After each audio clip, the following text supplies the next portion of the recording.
Oh, anong problema? Kung makatawag ka sa akin, akala mo, laki-laki ng problema mo ah.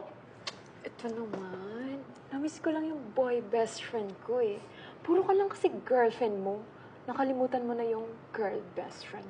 Malamang, girlfriend ko yun eh. Eh nga pala. Anong problema mo ba't napatawag ka? Kasi alam mo, ang pinaalam ko sa girlfriend ko, umuwi na ako.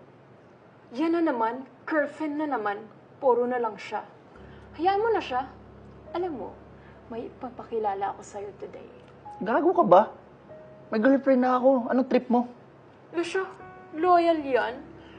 Hindi naman niya malalaman, best, kung walang magsumbong. Alam mo, safe ka sa akin, huwag kang mag-alala. Itong papakilala ko sa'yo. Naku, maganda na, mistisa pa.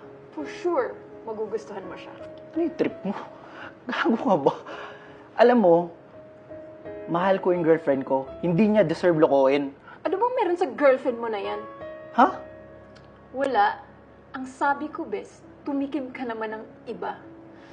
Hay nako, ilang beses ko ba sasabihin sa'yo na ayaw ko sa girlfriend mo ngayon? Sobrang bait kasi. For sure, may tinatagong kulo sa loob.